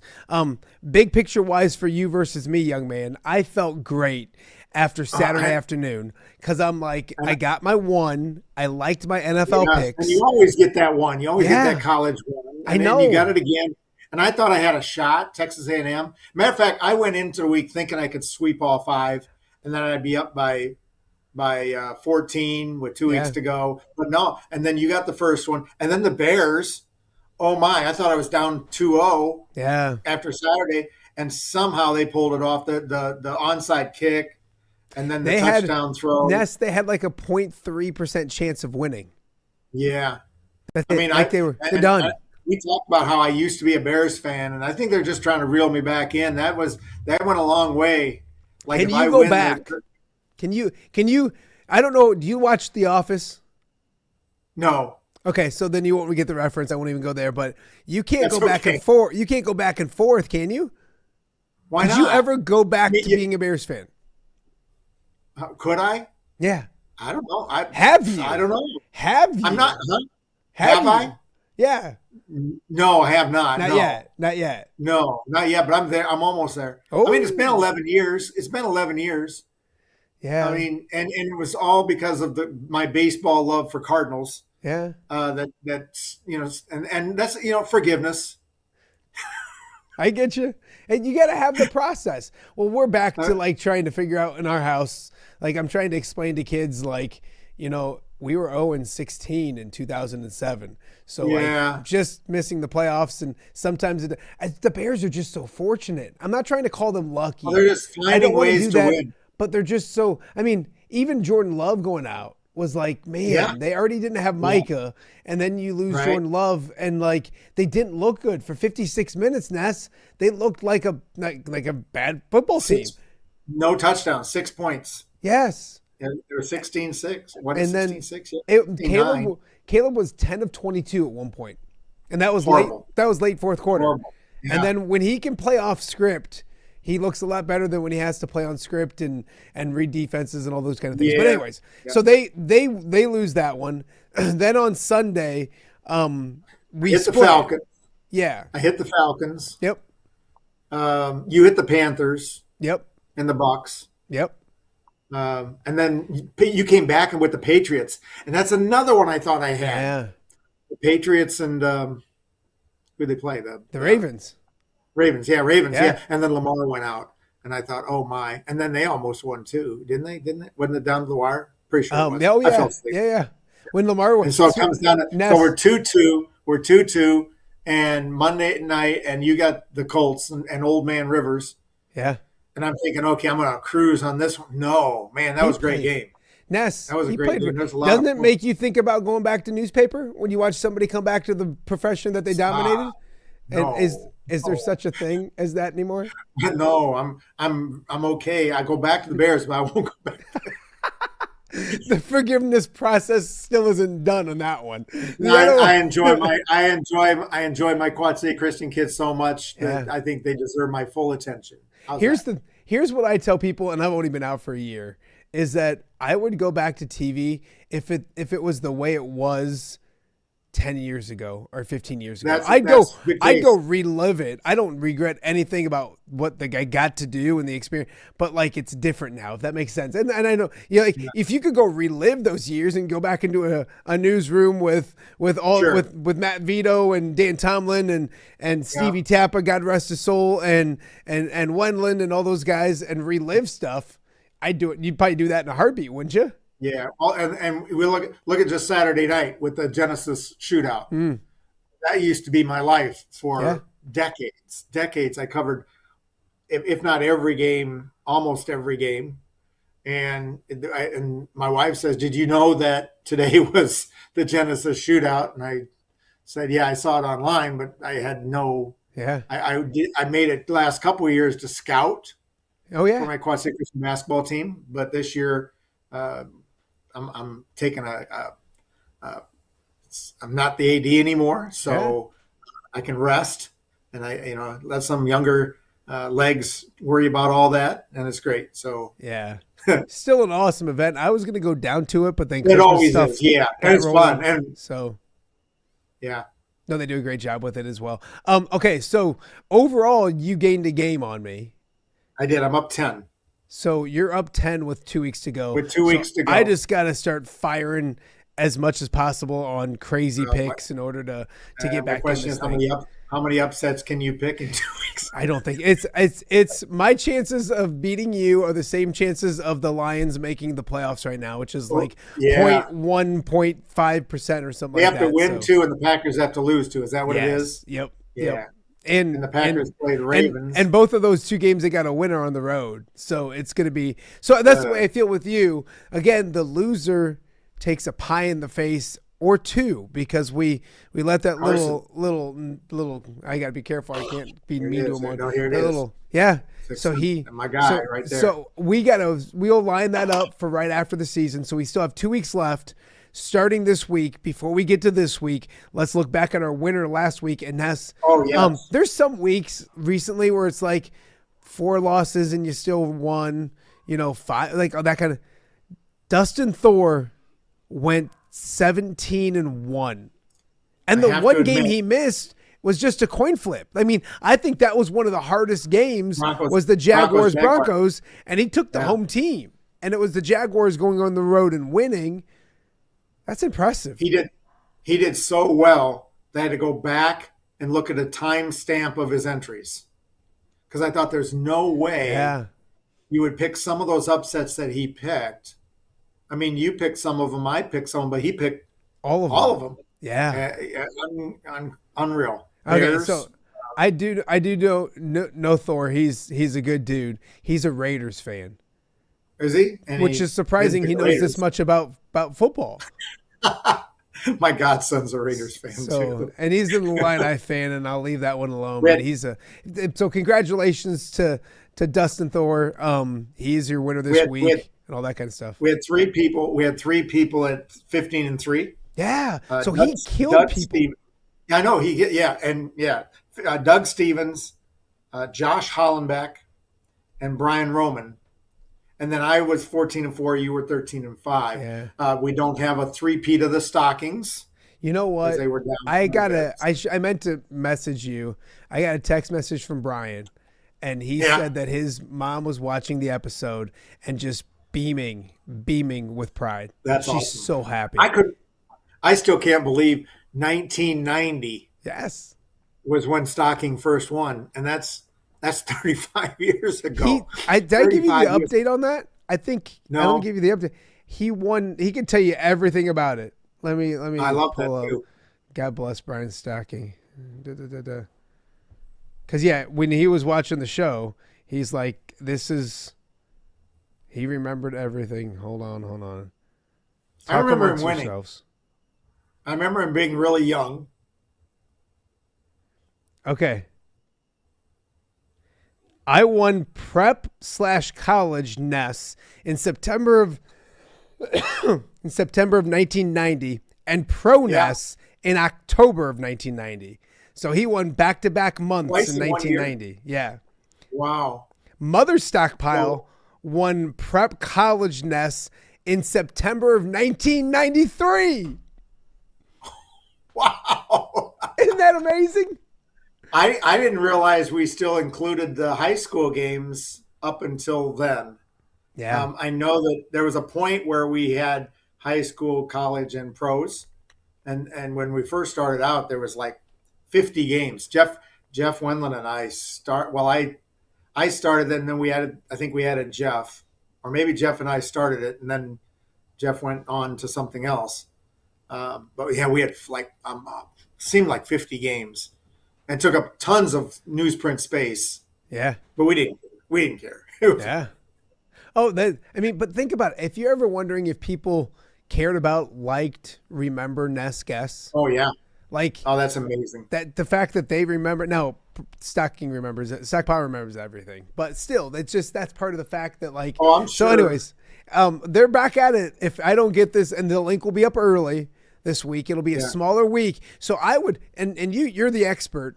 The tiebreaker, I think, is going to be important this week because there's only 13 games. There's only 13 games. Yep. So you have to make sure you get those tiebreakers correctly, don't you? Yeah, and there's only 6 games that have less than a field goal spread. So half of them. So let's say that you split those and you end up 10-3, 11-2.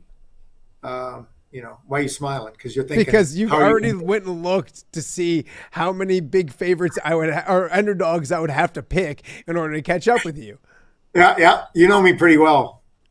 Are we looking at? And you know what? I thought week 16 was going to be the toughest week. I thought I could conceivably have lost my all of 9 games if things went right. And I guess I could have. I don't know. It could have come close, but. I thought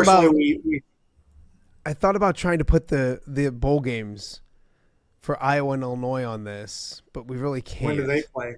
They play Tuesday and Wednesday next week. They play Tuesday and Wednesday next week, so they'll be too early for next week's contest. Right. But they'll be too late for. There'll be some. There will be. Won't there be some Saturday games? I'm looking because if there are, we're tossing them on there. You're looking now? I'm looking at it right now. The only nice part about not being at Hungry Hobo, December 13th, is that my internet here is a little better. So I can. So Saturday the 20th. So what it would be? Saturday the 27th No, because these are all like, I don't want to do random bowl games unless you want to do a random. Yeah, Right. we'll do. No, that's not a. So when is the next? There's not anything. When's the next? Saturday the 27th. There's only 8 games, and Penn State, Clemson. You know what? Do you Then want to put a Bowls couple of these college games on it? Missouri, Virginia. On Saturday? Penn State, Clemson, Georgia You Tech, run, BYU. you run the slate. You probably want to run them all, put them all on there. I do. Let's put 3 on. Why not? Let's for fun. They're there. Sure. I would love to put so when's the next playoff stuff here? College football playoff. Let me do this. This is great. Until the week after January. It's the week after that, January 7th. January. Is that what it is? Yep. Okay. No, January 3rd. January. Oh, there's no games on January 3rd, Saturday. Wow. Monday, the January 5th. Okay, Illinois State. January playing for a 1st. title. January 1st is Oregon at Texas Tech. What day of the week? That's a Thursday. That's Thursday next week. Then Alabama, the Sugar Bowl is January 1st. Are they all on January 1st? Yeah, and they start really, really early. 11, 3, 7.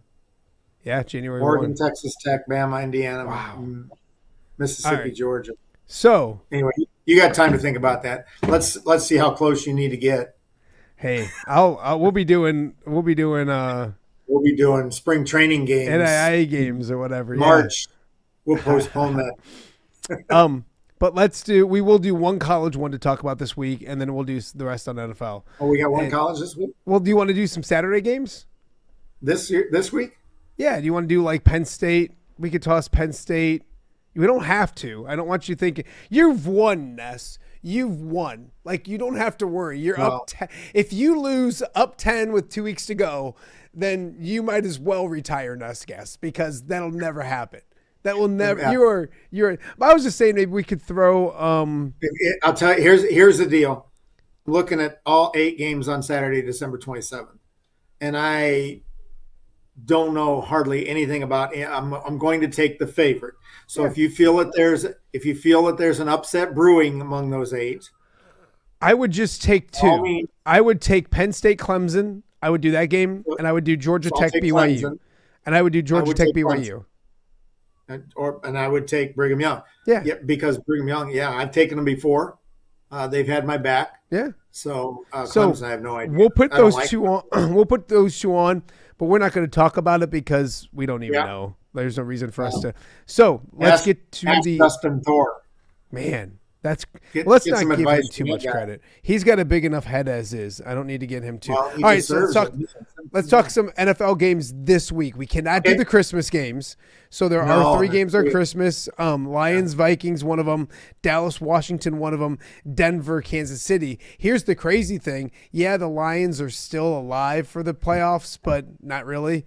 Of the 6 teams that play on Christmas, only 1 has any hopes of the. Kansas City's out, Minnesota's out, Dallas is out, and Washington is out. Yeah. So basically, it's just down to. Detroit's the only one that has anything to play for. But it's football, so people will love it. Let's start with Christmas, and we'll watch it. Let's start with your Bears. Is that a thing? Your Bears. We'll start with one of your teams. We'll start with the Bears first. They go on the road to San Francisco.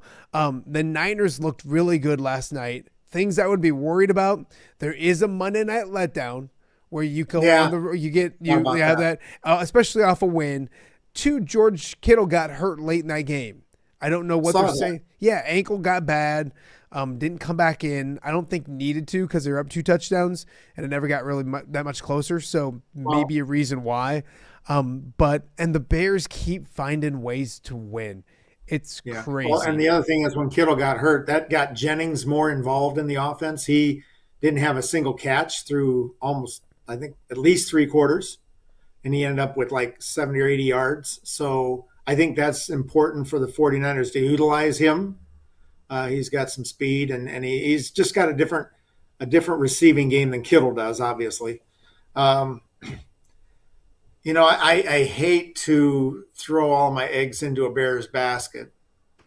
And I think that they do find ways to win, but it has to come a time where they don't, right? I mean, they do it and they do it. And this last week was crazy. I mean, I would have never imagined that they were going to win. And think of the way they've won some games this and I year. needed them to win. Yeah, this week and the way they won this week. Go back to like that Bengals game where they came back and they scored at the very end, or like the Giants game. They've had some crazy ways in which they've been. There's like the analytics of it, the percentage. There's been times where they've been 80-90% going to lose, and they figure out a way to come back and win. Is it sustainable? If the Bears win, you would be 3 weeks in a row in the Ness Guess. Yeah, that was the game that turned up 3-2 to down 3-2. Oh, it was huge. So, I wanted him to lose for so many different reasons. A, I hate the Bears. B, the Lions needed him to lose. And C, the Ness Guess. And it was cranky. And among all those, to me, the Ness Guess was the most important because I really didn't want you to keep that momentum. Gosh darn it. I know you had it. I was going. What do you like this week? I'm going to go 49ers at home. Purdy's playing well. Jennings, they needed him and they got him. Kittle went down. But I thought the key was McCaffrey. He hadn't played well most of the season. And I just know that my godson's stepdad had McCaffrey in his head-to-head fantasy, whatever call it, and he needed 14 points from McCaffrey, and he had that by halftime. And so, McCaffrey's back.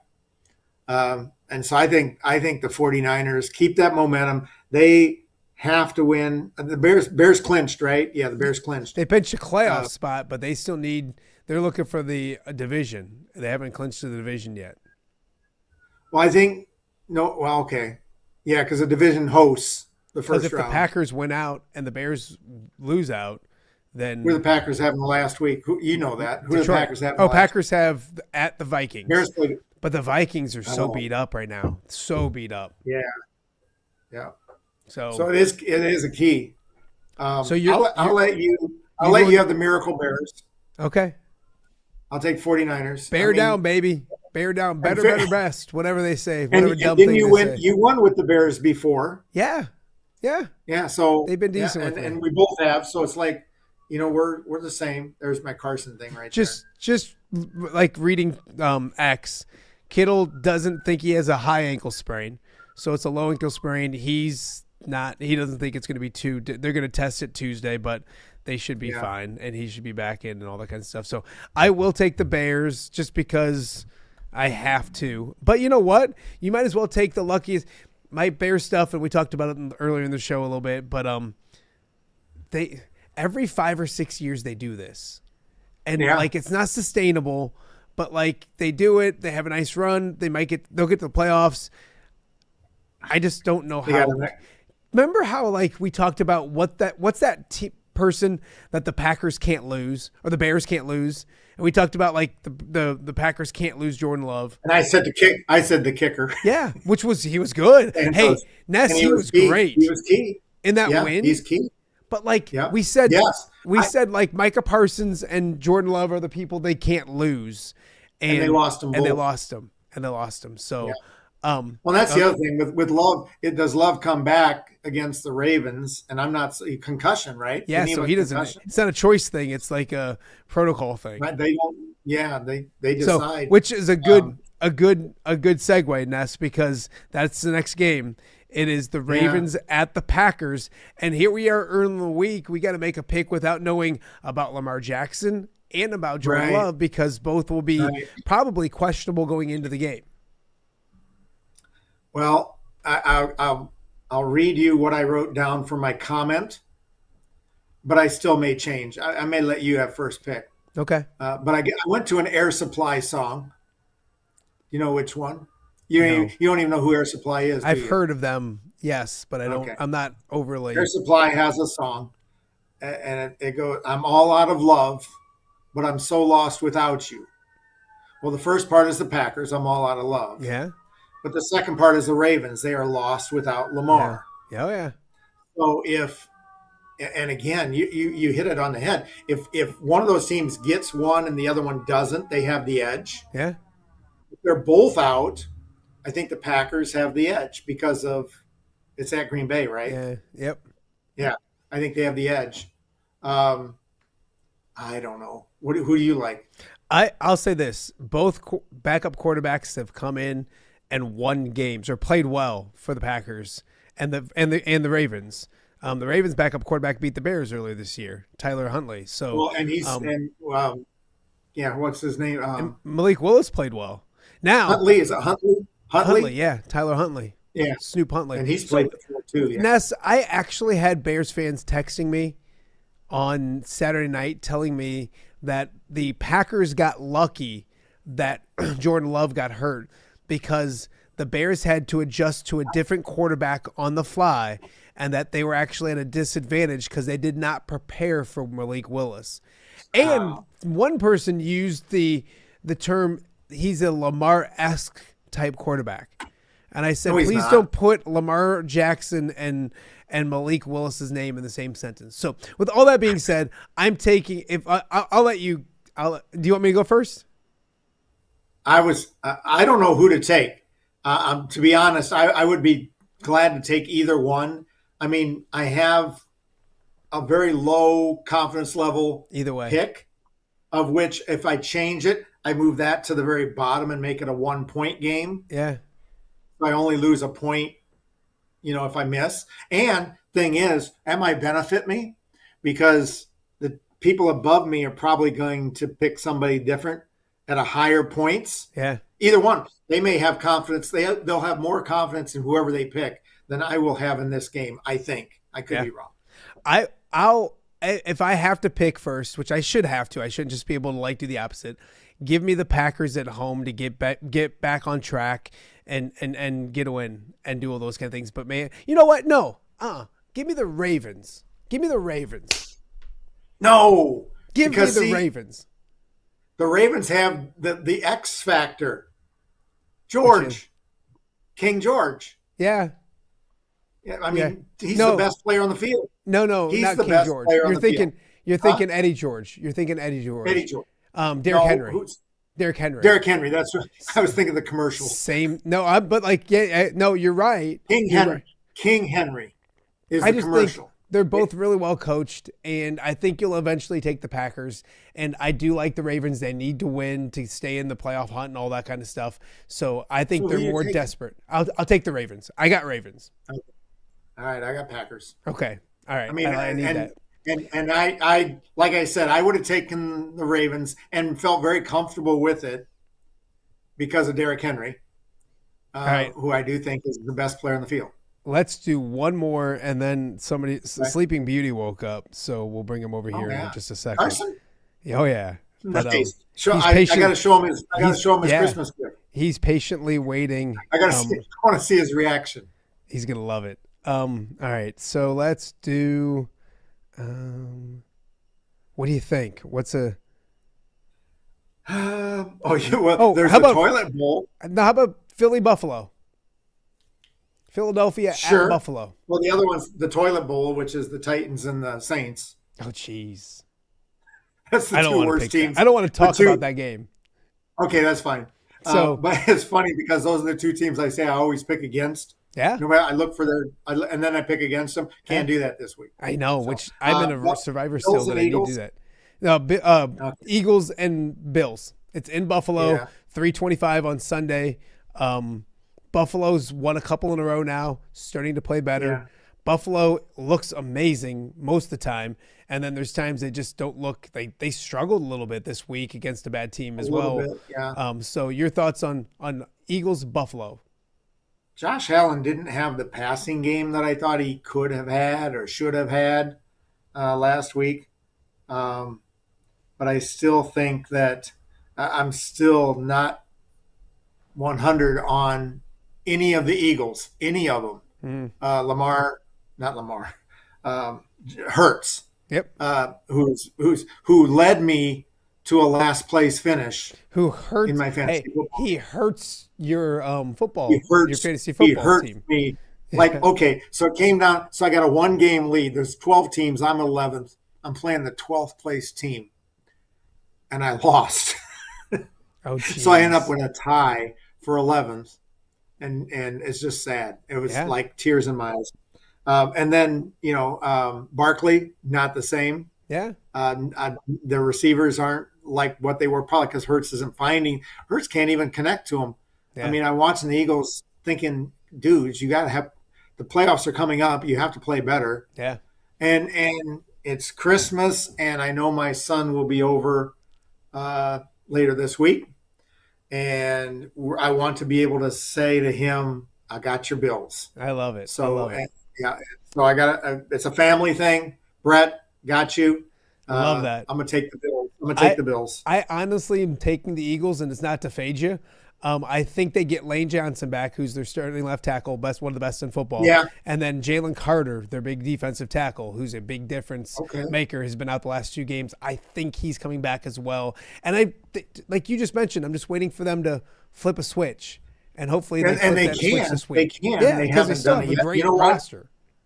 Daz, I'm going to tell you, this is your benefit. My fantasy football season's over, so Jalen Hurts can actually play. Yeah. Decently. Better football. Let's hope he does it this week. Hey, come here. And Carson just woke up, Ness. So Ness has something. I love it. Here, you gotta behave yourself. Right, look at this. Okay, this is for you. I would have given it to you at Hungry Hobo, but we're not there today. But check this out for your tree. All right. Can you see it? Isn't that awesome? Yeah. Yeah, that was a little 6, there we go, 7. right there. Give him one. 6, 7. That's for your Christmas tree. We have something for Ness, and we're gonna get it to him next week. Yeah. So we'll bring ours next week. All right. Because it's wrapped up. We're not gonna unwrap it for you. So we'll let you open it next week. So Ness, hey, Merry Christmas, all that good stuff. Merry Christmas to you. Behave yourself. Merry Christmas. Get your Ness Guess stuff in. Thank you once again to Hungry Hobo. But we have it up until you can go till Saturday at noon because of the 2 college games. But it'll be on my social media, and it'll be on Ness's social media as well. So Ness, Merry Christmas, my friend. We'll catch up with you again soon. Merry Christmas. Thanks. All right. That is Marc Nesseler, the one and only Ness Guess. You better behave yourself back there. We got more to get to. We got more on OTA on a Tuesday right here in the Quad Cities. We'll be right back.